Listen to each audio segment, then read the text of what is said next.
Good morning. I'm out on my morning walk and I want to talk about twin flames. I want to talk about the releasing the energy. Whenever you're pulling on the energy, then the other lets go. But I want to show you really quick these birds. See, it's raining. Down there in the valley is the Sea of Galilee. You can see it kind of over there, but it's a little bit daisy today. But look at these birds. And this is something I've noticed. The birds always seem to sit with their face in the same direction. I imagine it has something to do with aerodynamics. So I'm going to hike. I'll show you, not hike. Walk up to that little, see there's this little shed up there that's abandoned. Find a place out of the rain. There's like a couch up there that I found that I sit on sometimes. So I'm going to hike up there. I'm going to pause this for a minute so I can get there. Hold on. Okay, so I made my way here to this old couch here in this old shed. And I was sitting and I was thinking, I've had for the last, like this last past week, I've pretty much had contact almost on a daily basis with my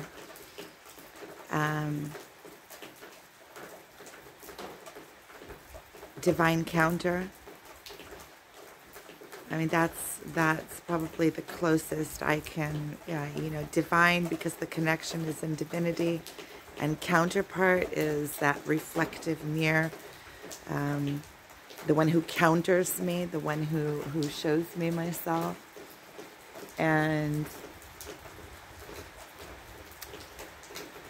And I've been getting a lot of different messages coming through. Some are very, very subtle and haven't come into words quite yet, but they're already in the energetic field. And I can already feel I can see how much I've grown from it. I can also see that my ego, I think in that last bit that I went through with him this last month and a half or so, that big, shock and all of the aftermaths of that. The big shock being when I saw him dating, and then the aftermath of all that, because I feel like after there was the initial shock, which I was kind of built up for, and then there was the initial shock. And then I kept on getting like my nose rubbed in it. And, it didn't just go away. It kept on coming back in more minimum of forms, but so that I get used to the idea, so that the pain in that thought already goes away. But the way that I see this is that, and I've said it all along, but I've gotten to a completely new understanding of letting go. You really have to let go. And letting go, I've noticed that anytime that I try to pull the energy in my direction, anytime that I go and I start chasing, or I start trying to, impose myself on him, or impose, anytime that I try to grasp, it becomes elusive. It becomes that chase, run energy. And I can see it now in the most subtle of ways. Up till now it was very obvious. And now it's in the very subtle. It's in things that are really, really subtle. It's any time that I am putting my interest over his interest. Anytime that I am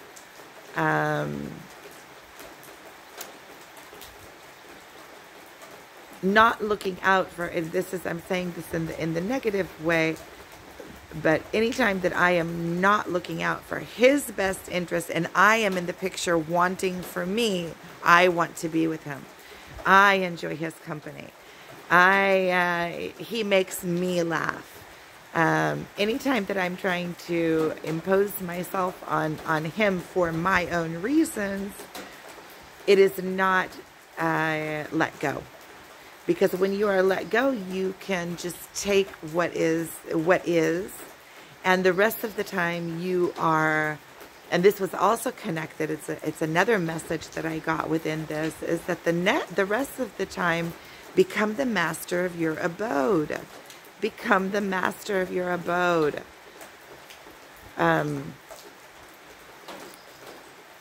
Get in your life, make that life interesting, make somebody else want to be a part of that life, you know, make your own, become the master of your own abode. You know, that this life is experience, even your co-partner in this journey, you know, your reflective partner,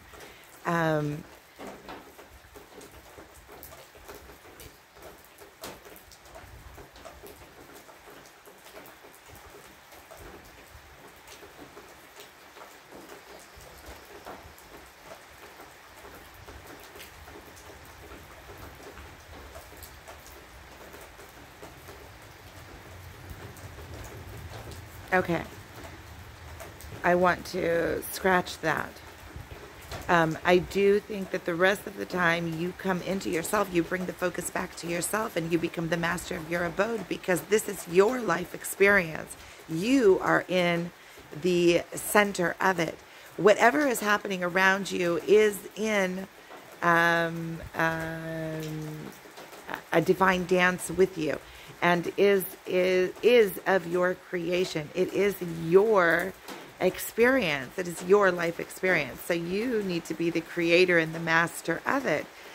You are in the center, whether you want to be in the center of it or not. You are the experiencer of your life experience.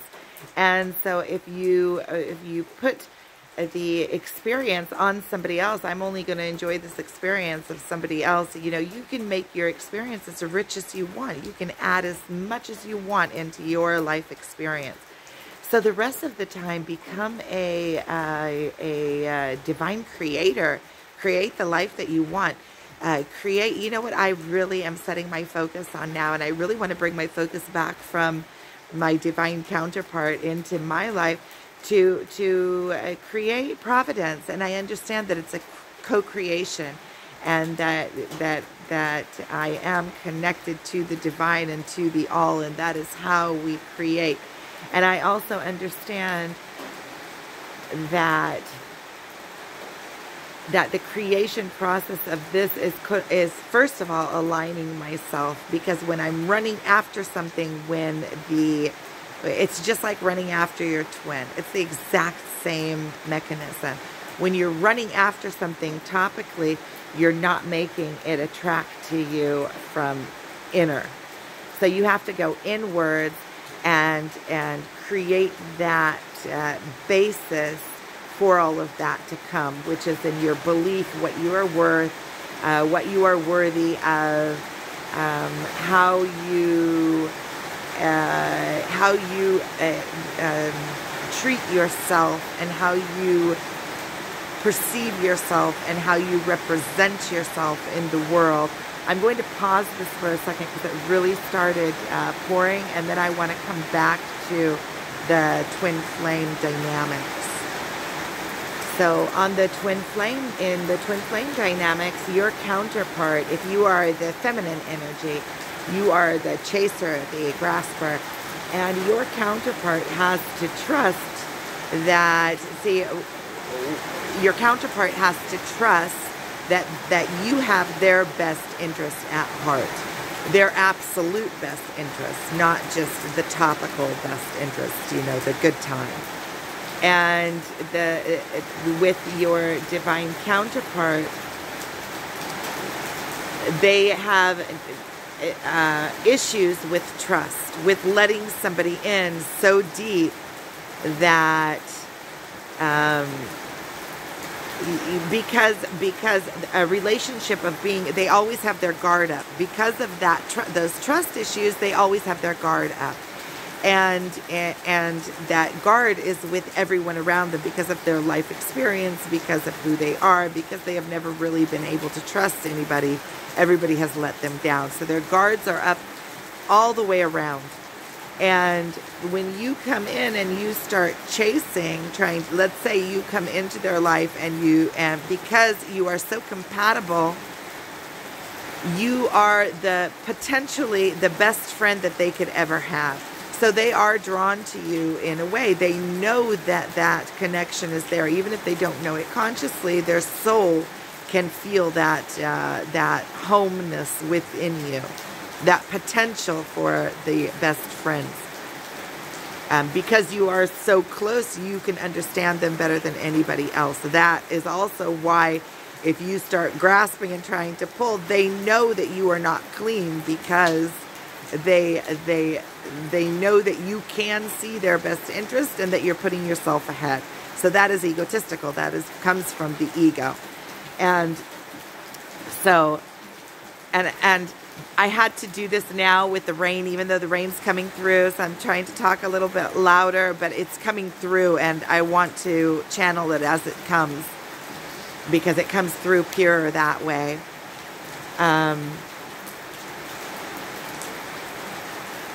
See, that's the ego telling about the channeling. See, that's me telling about the channeling, and then I get out of the channeling mode. So I'm going to snap back into it, and then I'm going to continue. Hold on, I'm going to pause it. I'm going to come back into myself, and then I'll continue.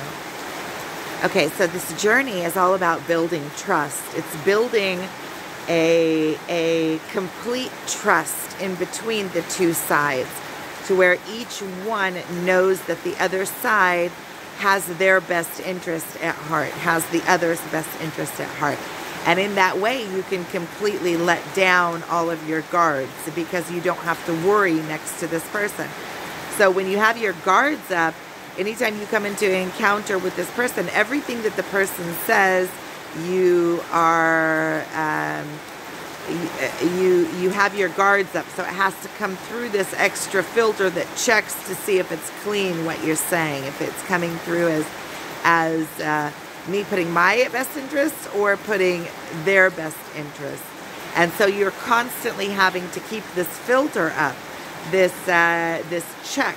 And not only that, you're also getting reflections of yourself. You're getting reflections, as the divine masculine, you're getting reflections of yourself, and you have to guard, because this person is not, you have these boundaries, and they're coming over and through these boundaries that you've set, and you have to make sure that they're coming through those boundaries with my best interest at heart, and not trying to get from me or take from me or dominate me or belittle me or try to make me lose out on something good in my life because you want my time. And a perfect example of this is what happened yesterday. And when I energetically felt it instantly, because there was a change in energy. And then your instinct is, wait a minute, let me grasp, let me tell the story. Let me tell the story so we can anchor it down into the 3D world.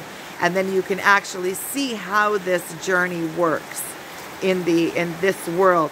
And it's a real subtle, but everything we know on this twin flame journey, it's so deep within. Even the subtle things just hurt like a mofo. They just hurt, even the littlest, most subtle things. So yesterday, he invited me over in the morning for coffee. And I went for coffee, and we went on a walk, and we had so much fun. And it was from the morning.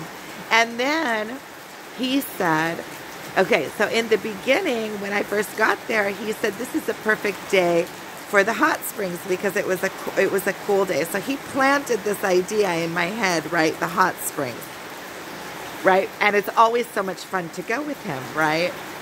So here's how my mind works, okay? This twin flame, some could call it obsessive thinking. Some could call it energetically. It doesn't matter what you call it, as long as I am having my awakening through this, because I'm going through the pain of it, and I'm seeing these little tiny instances in which I wasn't pure of thought. And then it allows me because I have that mirror and because I can see those places and I can feel them so intensely, energetically, because of the obsession, you could call it, this journey makes us kind of obsessive. Yeah, it shoots that because it is so detrimental to our growth, and it has the potential of us growing so fast and becoming masters of ourselves. We just we're drawn to it. It's like that's all we want to do is obsess with that. And that's why when we bring the energy back to ourselves, you see, what we need to do is learn how to, okay, so let me tell how it happened in the real world. So in the morning, he planted that idea, and then I'll bring it back around. In the morning, he planted that idea about the hot springs, right? And then we spent it was already past 1. I got there at 10, and it was already past 1 when I left. And we set up that we were just going to have a half an hour coffee break and then work. Each of us work. That's what we said. And so then when it was time to go, he wanted to get back to his work, and we decided that, okay, so we were summing it all up. I said to him, right, instead of just standing up and walking out and respecting and appreciating the time that I had with him, he came towards me, he invited me, and we had a blast. We had so much fun. And instead of just being an appreciation of that and letting it go, I had to pull, right? Because I wanted I enjoy his company so much, right? So he said that he really wants to get back to his work because he has something that he's working on that he wants to finish. And I said, okay. And then we started packing up, and then I said, hey, do you want to go to the hot springs? And then afterwards we can work, each of us. And then he just went chook and shut. He shut completely off. He said, no, I want to get back to work. Thank you very much. And, it was as soon as I felt it, and in my mind I was thinking, should I or shouldn't I? Because it's always that chasing energy that gets you in that bind. And it was a really, really sharp change of energy all of a sudden. And I got it. And the night before, we had also spent the evening together. And then at some point he said, okay, I really want to get back to whatever it was. And I said, okay. And I got up and I left. I got up and I said, okay, well, it's a good time. I can also go home and do my own things. And I really did feel like coming home and doing my own things. And that I was really just stayed in this mode of appreciation of the time that we did have together and the time. And then the next morning he called me. So I see that when I am let go, it allows him to feel free to invite me because I'm not grasping. And then when he does invite me and he knows that he can just, when he feels like he needs to go back into his own space, because remember, this is also very difficult. This is also, I don't want to say difficult, but this is also bending them out of their own, out of their shape. It's also pulling them to the maximum of their,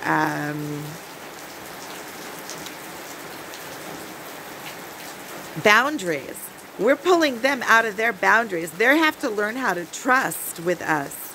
And we have to teach them that they can trust us. And by teaching them that they can trust us is by learning their boundaries and being very respectful of their boundaries. And also that the other thing that I noticed is that you have to put their best interest when you are in contact with them, put their best interest. And even if we want more and more and more, we have to put their best interest at heart and trust their boundaries. And see, with something like this, with what happened yesterday, if this had happened a couple months ago, it would have pushed me into this spiraling, crying, what did I do? Look what happened, feeling rejected. Oh, he doesn't like me. or all of the stories that go on in our mind, because we are so in tune to this whole journey. Everything that they do touches us at the deepest level. All the way in, we're like, oh no, they saw this and they saw that, and they're looking at me like this, and they think of me like this. And we're going through all of this. And something else that I had the other day that was also detrimental on this twin flame journey, that also was a massive step forward. Oh, let me just finish that point. And look at me today. Now I'm taking the lesson. I'm like, okay, I can see now the pattern in it. I wasn't trustworthy. I need to build that trust. That means put him ahead of me. That means if I have love for him and divine love for him, and I want for his best interest, and I want for the best interest of this relationship too. I mean, it's like you have to hold yourself back in order to enable them and enable the relationship to have any kind of foot in reality, even if it is a friendship. And in order to become that good friend and that true friend, I have to let go of everything and put his best interest at heart. That means if his best interest is going through something with somebody else at an emotional level, so that it opens him up to being more emotionally capable, or it pulls some kind of other boundary with him, or that is what he's attracted to right now because that is what is enabling him to grow. You know, if he didn't need that, he wouldn't be attracted to that, right? And somehow in this, I feel like we're always their play partner. So in some ways, we're kind of like a given. We're kind of like on the outskirts all the time. We're always there. We're always present within them. So any kind of relationship that they are having has some kind of balance with us. It somehow comes into relativity with us. It's relative to us in some way, even if it is very, very subconscious.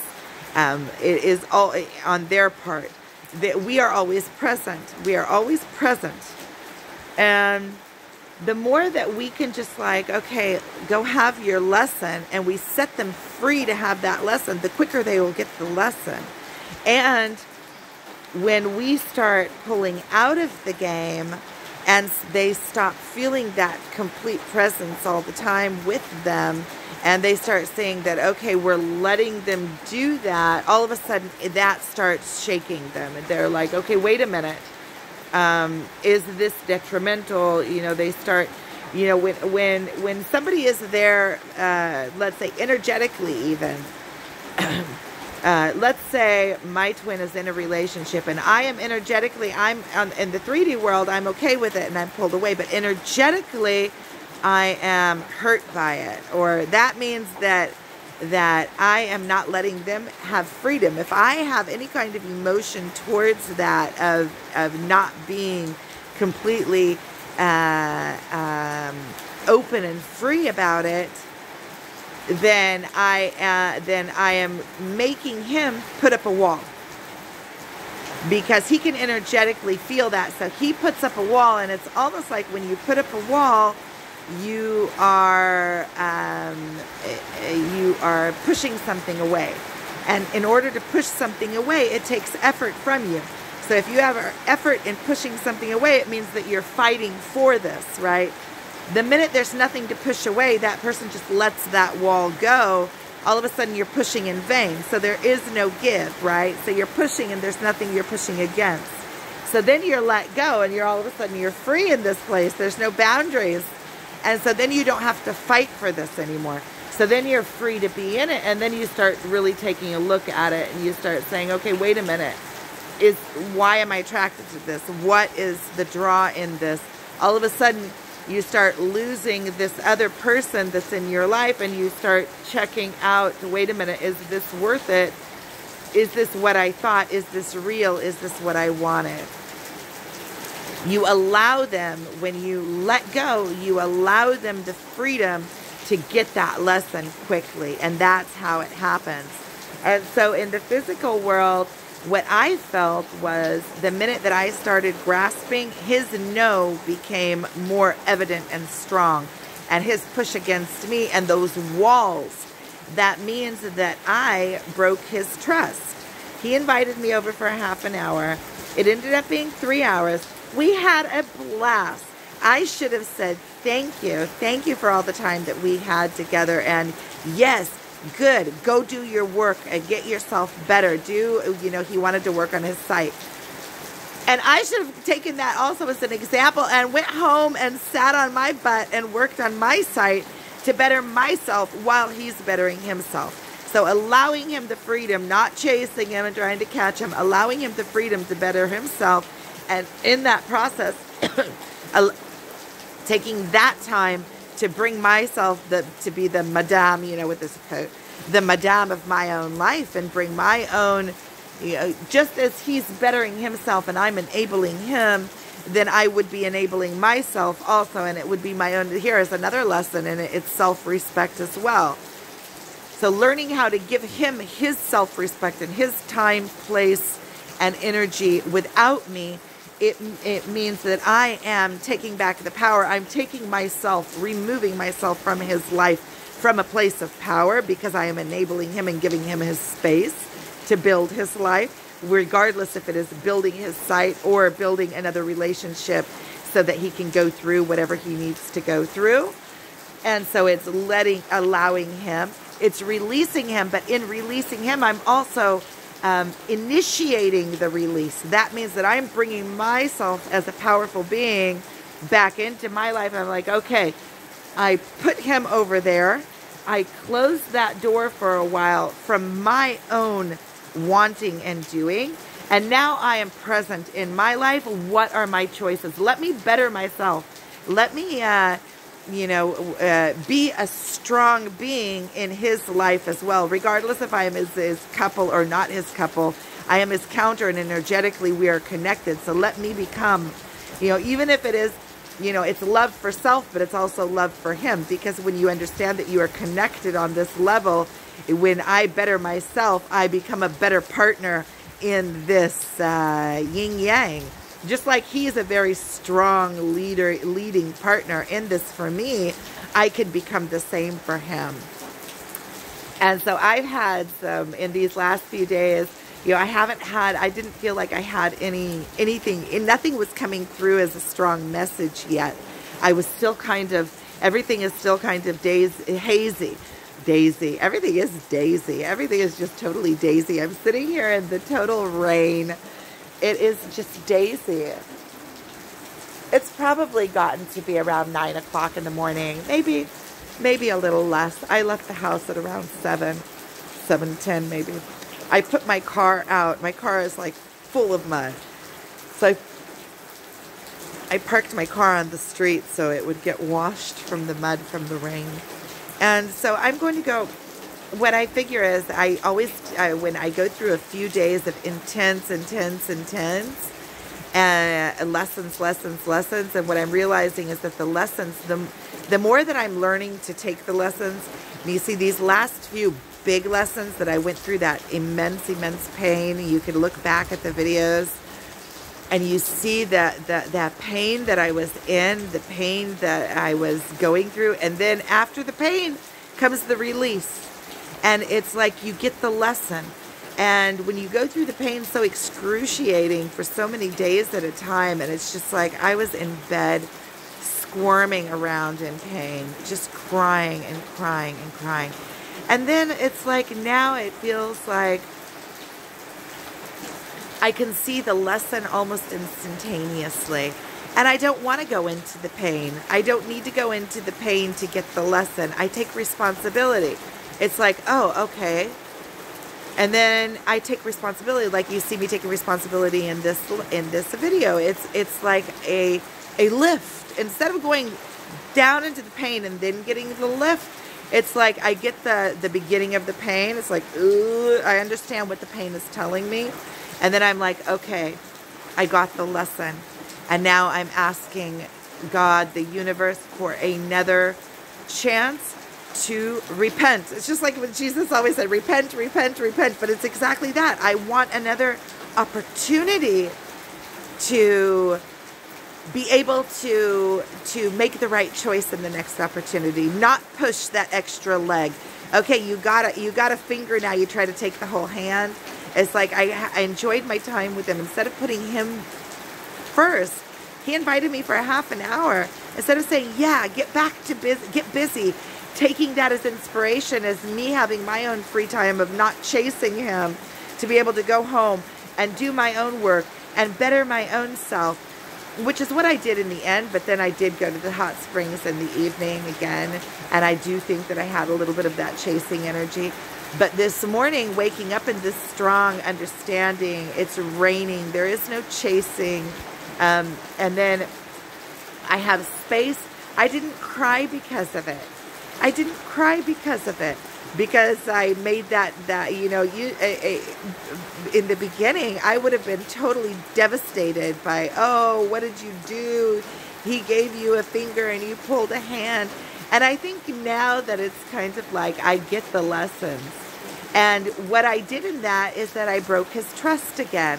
See, we're building this rapport, we're building this trust, and he almost trusted me, because the night before I got up and I left when he said it was enough. I got up and I left, and we had a really fun evening the night before, a really fun evening. I even got home after 10, so I do think that it was perfect timing when I left. And he's very blunt. I love that about him. He's just like super blunt, so there's no questions. He says exactly what he thinks. And I love that. I love that. It sets me free. I don't have to wonder. And he's super strong. He's the strongest person that I know. You know, to be able to say exactly what you think at any given moment to anybody is super, super, you need super strength for that. And I think with him, it's already just a given. He can't do it any different than that. Like, he would be going against himself, and he is so for himself. And I love that about him. And that is, I think, one of the lessons for me, is being so strong within yourself that your truth is more important. Your truth and your connection to God is more important than what anybody in the world thinks or says. And it is this complete trust and undeniable faith in God, and that you are of God, and in your belief system and your belief and what is right. And I feel like in that way, I'm being guided from him. Those are the reflections that I get. Here was a place that I wasn't just standing and let go and what will be, will be. I was grasping. I was trying to take more. And this is a really subtle lesson that I got. It was that I didn't get rewarded for it. And, you know, had I let go, possibly he would have felt free and he would have invited me, possibly. And possibly not, but it doesn't matter. The lesson in it for me was that I broke that trust of trying to grasp after he already said that he needed to do something else. And so it was putting myself above him. So it's going to be in this complete surrender and love with the twin flame. I can see that I'm already coming up on 33 minutes, so I'm going to go ahead and stop this here. Thank you for watching. I'm sending you guys so much love.